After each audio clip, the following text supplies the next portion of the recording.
সাকিবকে আমি না পেলে আমি আত্মহত্যা করব। আমি আসলেই প্রেগনেন্ট না, কারণ আমার কারোর সাথে বিয়ে হয় নাই। সাকিব ভাইয়ের সাথে হবে কি হবে না সেটা কিন্তু আমি এখনো বলি নাই, সাসপেন্স রেখেছি। আমি বলেছি কি সাকিব ভাইয়া বা সাকিব খান এবং আমি পাশাপাশি আসবো, এসে বলবো যে আসলে আমাদের ব্যাপারটা কি ছিল। এর আগেও আপনারা একবার দেখেছেন যে 17 সালে আমি একটা স্ট্যাটাস দিয়েছিলাম আমার ভেরিফাইড পেজ থেকে।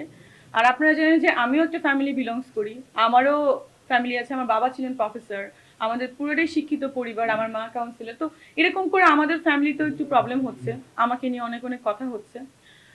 তো এটা আপনারা আসলে যারা সাকিবিয়ান আছেন, সাকিবের ফ্যান ফলোয়ার্স আছেন এবং সবার ক্ষেত্রে বলছি, আমি তাকে নিয়ে এই পর্যন্ত কোনো বাজে কথা বলি নাই। যেটা লিখেছে বা যেটা বলেছে বা যে ভিডিওগুলো আপনারা দেখেছেন সেটা জাস্ট কেটে কেটে কেটে ওইটুকু কথা দেওয়া হয়েছে। That's the thing. এটা আমারও ভুল ছিল যে আমিও কিছু ভিডিও বা ক্লিপস আমার রেখে দিলে এখানে কোনো মানে প্রবলেমটা হতো না। আমি বলি যে লেখালেখি কিন্তু হবে, প্রবলেম নেই। সাসপেন্স এখানে লেখালেখি হোক, সেটা হচ্ছে পজিটিভ হোক। লেখালেখিটা পজিটিভ হোক, কিন্তু নেগেটিভ হওয়ার তো কিছু নেই। যেমন আমি ওকে বাজে কথা তো কখনোই বলিনি। একজনের সাথে সাপোজ যদি আমি সিনেমাও করি, তাকে নিয়ে বাজে কথা, একজন কো আর্টিস্ট এবং সে একজন সুপারস্টার, তাকে নিয়ে বাজে কথা বলার প্রশ্নই আসে না। সেকেন্ড কথা হচ্ছে সাসপেন্সটা রেখেছি, এটা এটা যদি মনে করেন সাপোজ ওনার সাথে আমার বিয়েও হয় বা কারোর সাথে হয়, তাকে নিয়েও তো বাজে কথা বলার প্রশ্নে আসে না। এটা কিন্তু আপনারা ক্লিয়ার কিনা? আমি তাকে নিয়ে এই পর্যন্ত কোনো বাজে কথা বলি নাই। যেগুলো করা হয়েছে একমাত্র কেটে কেটে ভিডিওটা দেওয়া হয়েছে, এই হচ্ছে ব্যাপার। আর আরেকটা ব্যাপার যে সাকিব ভাইয়াকে বা সাকিবকে নিয়ে যেটা সাসপেন্স রাখা হয়েছে, এটা হতে পারে সিনেমারও ব্যাপার, হতে পারে পার্সোনাল ম্যাটার, আবার হতে পারে কোনো কিছুই না। হ্যাঁ, এই ব্যাপারটা আমি আরো কথা বলি ভাইয়ের সাথে, সাকিবের সাথে কথা বলে এই ব্যাপারটা আমি দুদিনের ভিতর আমি নিজেই ফেসবুকে একটা লাইভ করে ডিক্লেয়ার দিয়ে দেবো, আপনাদের কষ্ট করে আসা লাগবে। সে আমাকে বলেছে তুমি একটা প্রেস মিট করো, করে সবার সামনে বলো, কারণ ব্যাড নিউজ গুলো হচ্ছে তাকে আমি বাজে বাজে কথা বলেছি, ওই যে প্রেগনেন্ট, এডুকেটেড কিনা, ফ্যামিলি প্রবলেম, ফ্যামিলি ব্যাকগ্রাউন্ড হলো না, আমি কিন্তু কখনোই এগুলো বলিনি। ক্লিয়ার করবো সেটা তো আমি বলি নাই, ক্লিয়ার করবো। আমি একটা ফুটবল টুর্নামেন্টে গিয়েছিলাম, সেলিব্রিটি ফুটবল টুর্নামেন্ট।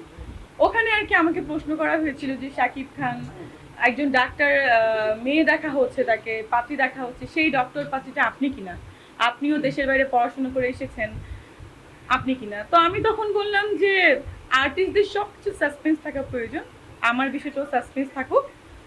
যেটা বলো সেটা সাকিব আর আমি পাশাপাশি বসেই বলবো। বিয়ের ব্যাপারে হতে পারে, সিনেমার ব্যাপারে হতে পারে, আবার কোনো কিছু নাও হতে পারে। আমি কিন্তু সেটাই বলেছিলাম। আমাকে বারবার প্রশ্ন করার জন্য আমি হেসে জাস্ট একটু কিউরিওসিটি রাখার চেষ্টা করেছিলাম, স্বাভাবিক ব্যাপার। যেমন আপনারাও হেডলাইন করেন এমন এমন ব্যাপার, কিছু লিখে প্রশ্নবোধক দেন, তৃতীয় বউ লিখে, আমরাও তো কিউরিওসিটি রাখতে পারি। তো আরেকটা ব্যাপার হচ্ছে, আরেকটা নিউজ আমি দেখলাম, কেউ কেউ লিখেছে আমি নাকি প্রেগনেন্ট। মানে খুবই হাস্যকর। আমি এতটুকু বলি যে তার সঙ্গে তো আমার ইনফ্যাক্ট আমি এখনো আনম্যারিড, আমার এখনো বিয়েই হয় না।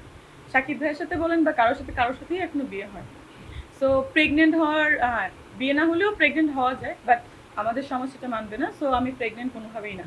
তো এরকম এরকম ক্যাপশন দেওয়াতে আমার মানে আমারও তো একটা ফ্যামিলি আছে, আমারও ফ্যান ফলোয়ার্স আছে। আর সাকিবিয়ান বা সাকিব ভাইদের যে ফ্যান ফলোয়ার্স আছেন, সবাই কিন্তু এটা নিয়ে খুবই মানে আমাকে বাজে বাজে কথা লিখছে। প্রথম কয়েকদিন সবাই আমাকে দেখে লিখেছে যে মিষ্টি জানাতে খুব ভালো লাগছে, ক্রাশ খেলাম, এটা সেটা। আর এখন কি হলো, আপনাদের এই অনেকগুলো ভিউ বাণিজ্যর জন্য, আপনাদের অনেক প্রশ্নবোধক চিহ্নর জন্য, এরকম এরকমের জন্য কি হলো, আমার মানে সাকিবিয়ান যারা বা সাকিবের ফ্যান ফলোয়ার্স যারা, মানে সবাই আমাকে এখন নেগেটিভ কথা লিখছে।